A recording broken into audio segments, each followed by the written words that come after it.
Je suis sculpteur et mon travail en finalité est en bronze. Je dis en finalité parce qu'on ne sculpte pas le bronze. On commence par des matières comme la cire en direct, le plâtre sur lequel on va venir faire un moule, la terre et on peut en utiliser d'autres. Mais quand on utilise d'autres matières, on va toujours faire un moule pour en faire de la cire.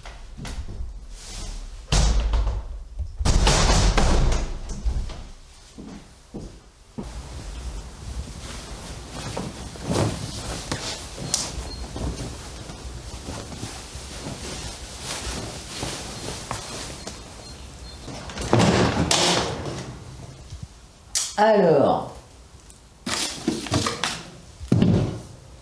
et où est-ce que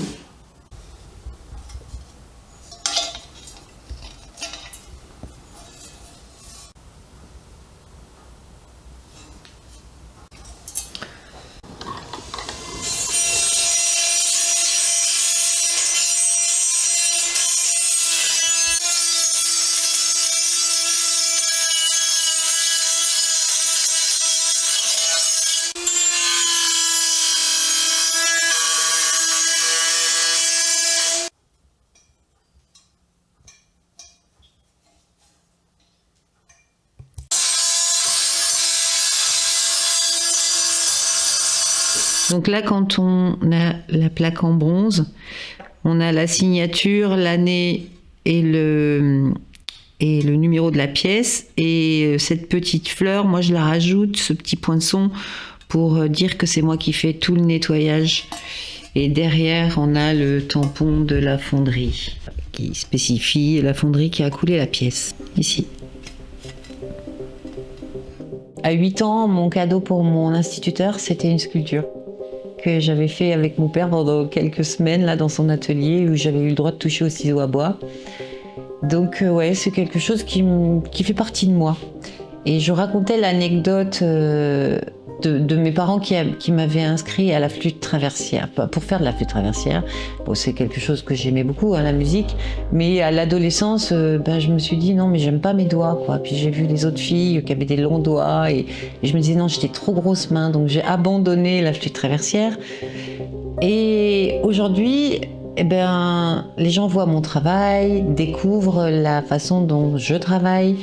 Et j'ai plutôt le résultat où on vient me dire mais waouh, t'as des mains magnifiques, mais c'est des mains du travail. Donc aujourd'hui je suis fière de mes mains et je sais que finalement elles font partie de moi et elles ont peut-être été aussi, elles ont participé à ça. Parce que pour moi la matière elle est importante, en tout cas mes mains elles en ont besoin, ça c'est sûr. Comme un agriculteur a besoin de toucher la terre, j'ai presque des mains d'agriculteur d'ailleurs.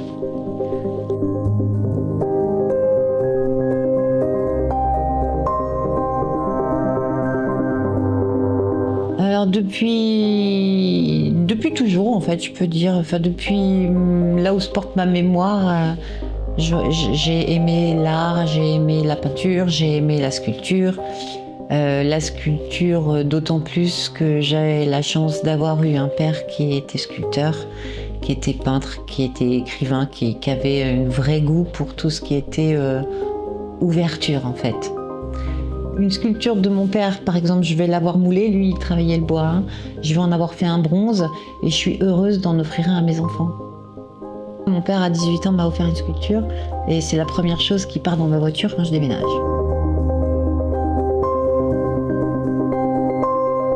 Alors le bronze, c'est l'ultime, hein. C'est vraiment quand un sculpteur arrive à faire du bronze. Je dis toujours ça parce que j'ai rencontré des sculpteurs qui étaient sculpteurs depuis 25, 30 ans et qui disaient « Waouh, tu fais du bronze et quelle chance t'as de faire du bronze !» Alors moi, j'ai eu la chance de faire des rencontres qui m'ont permis d'accéder à ça. Et puis en plus aujourd'hui, nous, ici dans la région de Bordeaux, on a une fonderie qui est juste à côté, donc ça aide aussi parce qu'il y a des sculpteurs qui font des kilomètres et des kilomètres pour pouvoir accéder à la fonderie. Et voilà, la vie c'est ça, c'est des rencontres en fait. C'est ce qui m'a aidé à aller au bout de cette expérience du bronze que puis aujourd'hui je trouve merveilleuse, hein, parce qu'un bronze, il disparaîtra jamais. il va être éternel finalement.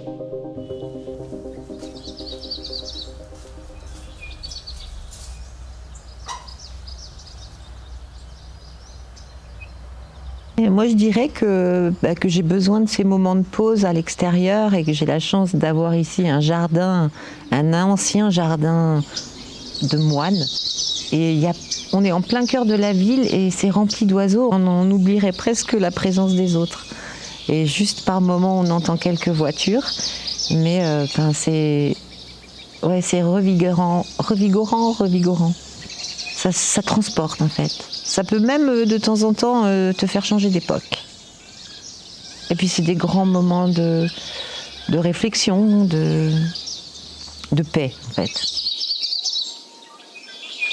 Quand je suis arrivée dans la région de Bazas et que j'ai commencé à chercher un atelier, je rêvais de cet endroit. J'y passais, et à chaque fois je me disais « Waouh, ça c'est super pour avoir un atelier », mais je n'osais pas monter les marches et pousser la porte. Et un jour, j'en ai parlé à une amie qui est vraiment originaire de cette ville. Et je lui dis, tu sais pas à qui appartient ce lieu? Et elle me répond, ben si, c'est à monsieur untel, et c'était un ami de papa.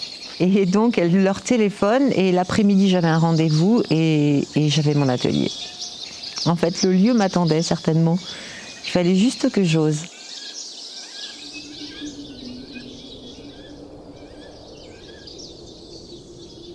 À l'origine, c'est un ancien monastère avec des moines qui étaient voués à...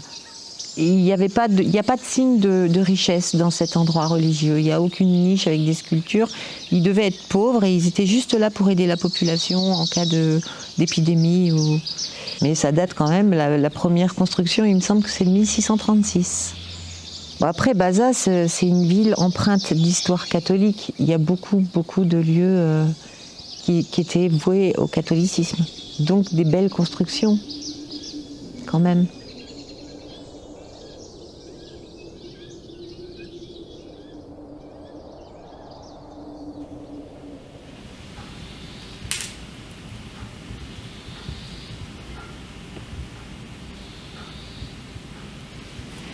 Je travaille la cire directement. C'est ce qu'on appelle la cire directe. Et donc c'est cette sculpture-là qui va partir directement à la fonderie.